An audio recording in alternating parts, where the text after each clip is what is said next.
Olá, estamos aqui de volta com os nossos contos no nosso canal Trama dos Contos e hoje nós vamos viajar para a Rússia. Hoje nós vamos adentrar a floresta russa, a imaginação russa, o povo russo, um povo que tem uma mitologia tão maravilhosa, tem contos tão extraordinários e acho que nós podemos começar convidando vocês para saberem que os dragões, eles são um animal mitológico. Na verdade, eles nunca existiram, eles são fruto de uma imaginação e representam aspectos do povo. Então, em cada lugar no mundo, os dragões têm um significado. Nós sabemos que na China, por exemplo, é símbolo de prosperidade, de celebração, né? fartura, né? E na Rússia, os dragões tinham assim o signo de representantes do Sol, um símbolo bem yang, e representa a criatividade, a coragem, a capacidade de transformar uma situação difícil numa situação diferente. Então vamos ver o que essa história nos traz e o que ela nos evoca, né? Dentro de nós. Não se sabe se realmente aconteceu ou se não aconteceu. Mas dizem os moradores de um povoado bem no norte da Rússia, onde os bosques são imensos e onde eles são bosques muito densos, com muitas árvores. Muitos animais vivem nesses bosques até hoje. E era onde os xamãs russos viviam. Pois então esse povo conta que uma vez um povoado desses, à beira de um bosque desses, bem denso, vivia um lenhador e seus filhos. E esse lenhador tinha grande orgulho dos seus filhos. Aconteceu nesse lugar, contam os moradores até hoje, que muito além do bosque vivia o reino do czar dos dragões. E como vocês sabem, czar quer dizer imperador. O czar dos dragões vivia bem além do bosque, perto de uma montanha, numa região muito árida, com muitas serpentes e dragões. Era uma besta enorme, enorme. Não se sabe nem dizer quantos metros tinha esse dragão, com um cabeção imenso e com narinas muito grandes. Esse czar dos dragões, ele se isolou dentro de uma caverna.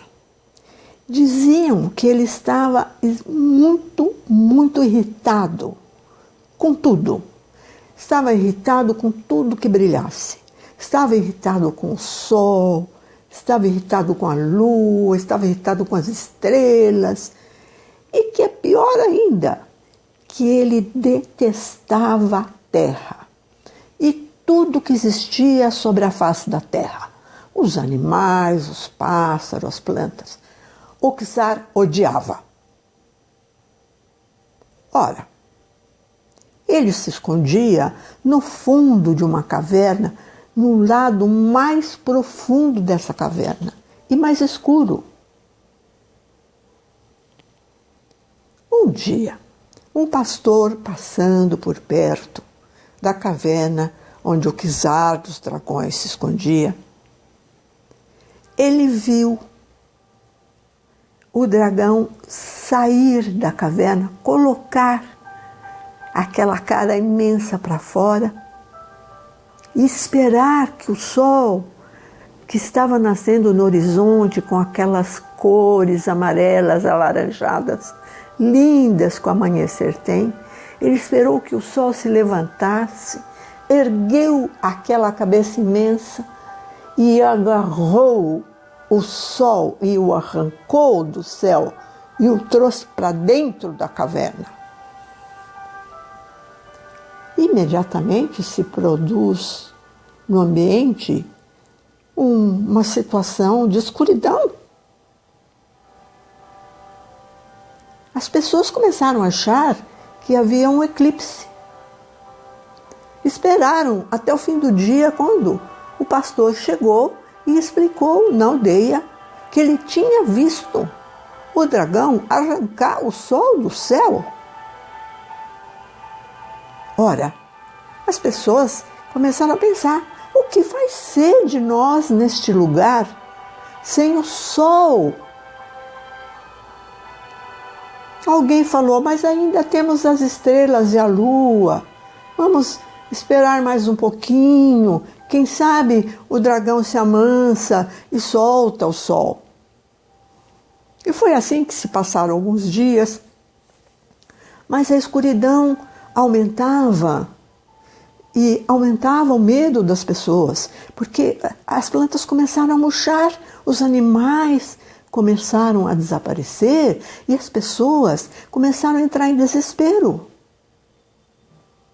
Ora, no dia seguinte, alguém que passava ali pela caverna viu o dragão levantar sua enorme cabeça e agarrar com seus dentes afiados a lua e trazer a lua para dentro do seu antro escuro.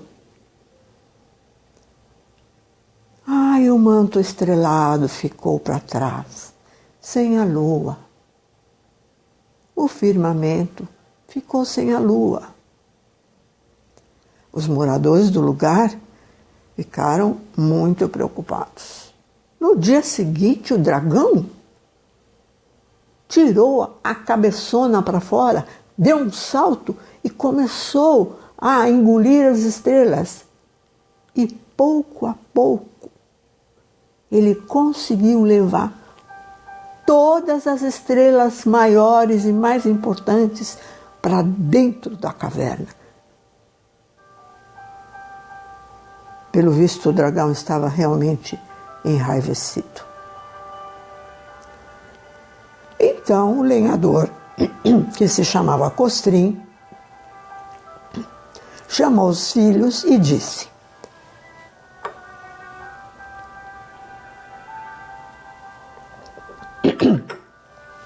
meus filhos, nós estamos numa enorme crise. Nós estamos sem o sol, nós estamos sem a lua e nós estamos sem as estrelas. Eu estou ficando velho e não quero morrer sem ver os raios do sol, o fulgor das estrelas e a luz da lua. Vocês são os únicos jovens fortes, inteligentes e conhecedores do espaço que nós vivemos. Nós precisamos neutralizar esse dragão. Os filhos, todos queriam fazer isso pelo pai, mas também pela comunidade. Eram jovens fortes e valentes. Cada um deles saiu depois de ser abençoado pelo pai e pegou um cavalo. O filho mais velho pegou um cavalo negro e entrou no bosque dos pinheiros. O filho do meio pegou um cavalo alazão, avermelhado, e entrou no bosque das aias, dos álamos. E o filho mais jovem pegou um cavalo branco e foi pelo caminho dos carvalhos. Ora, o filho mais velho era também um ajudante de lenhador do pai. E quando ele entrou no Bosque dos Pinheiros, os pinheiros começaram a se mover. Olha, é o filho do Costrini, é o mais velho, é o primogênito, e ele vem armado num cavalo negro. As árvores começaram a conversar entre elas. Não vai dar certo, ele vai ser esmagado pelo dragão. O filho mais velho não era de dar muita trela para as árvores. Ele era um lenhador e para eles a árvore era lenha. Mas o cavalo dele conhecia a linguagem das árvores. O cavalo, quando ouviu sobre o perigo que o seu dono estava passando, estacou, grudou as patas no chão e não houve quem o tirasse dali. De repente, o cavalo deu meia volta e começou a disparar em direção à casa de Costrini. O rapaz teve que correr atrás do cavalo e montá-lo meio que à revelia, até chegar à casa do pai. E quando chegou lá, muito desapontado, disse ao pai: meu pai, não me foi dado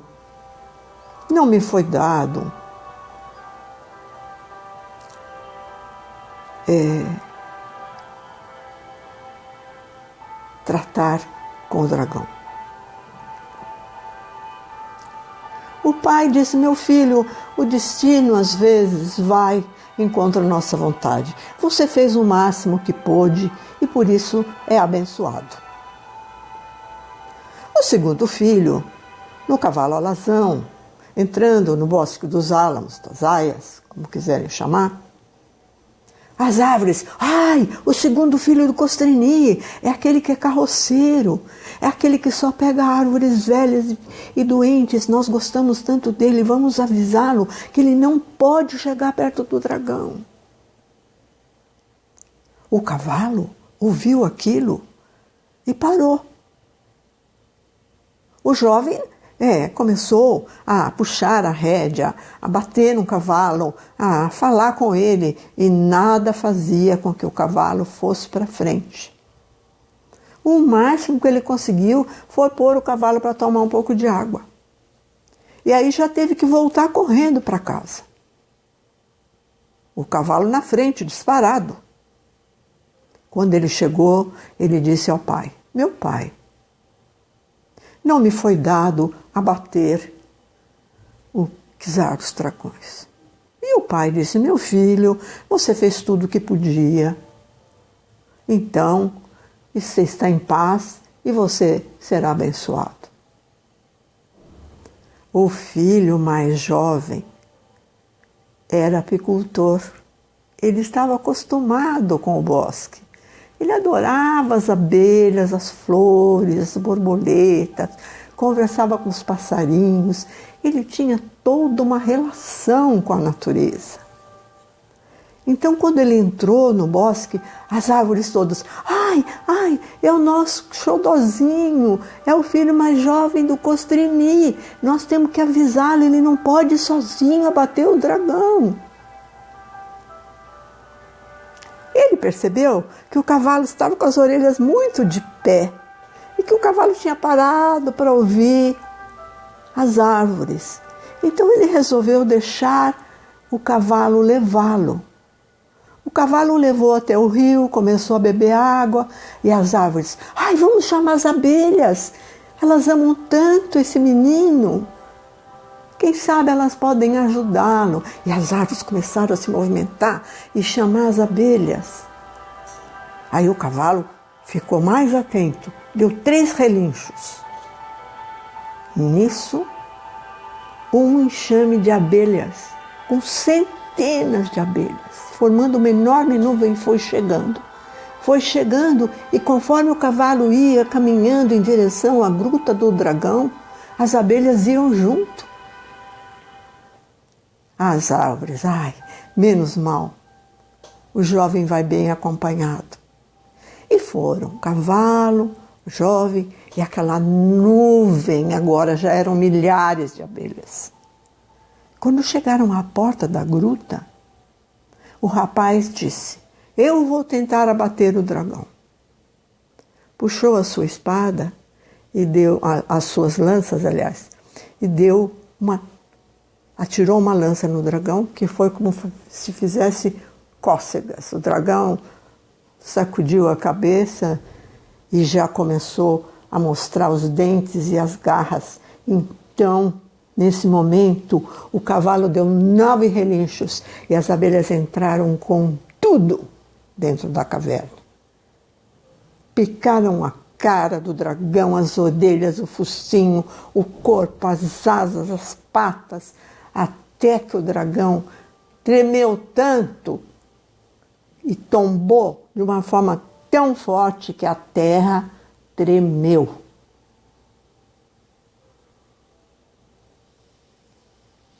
Abelhas e o jovem cavaleiro do cavalo branco voltaram para o povoado. E aí, o pai disse: meu filho, que orgulho para nossa família, nós temos um herói que conseguiu amortizar o dragão. Ele falou: meu pai, não diga isso, eu não tenho nada de herói. Se não fosse o meu cavalo, as árvores e as abelhas, o dragão estava lá comendo o resto. Provavelmente as plantas, os animais e os pássaros. Tamanha a fúria dele. O povoado se reuniu para celebrar o grande feito, porque quando ele saiu da gruta, o menino soltou o sol e o colocou de novo no firmamento. Soltou as estrelas, soltou a lua e tudo começou a entrar numa harmonia. Os pássaros cantavam, as flores se reerguiam, os riachos soavam felizes. Mas, minha gente, o sábio da aldeia pensou: o dragão só está adormecido. Quando ele voltará a atacar? E dizendo isso, o sábio se recolheu para meditar em uma forma criativa de resolver esse enorme conflito.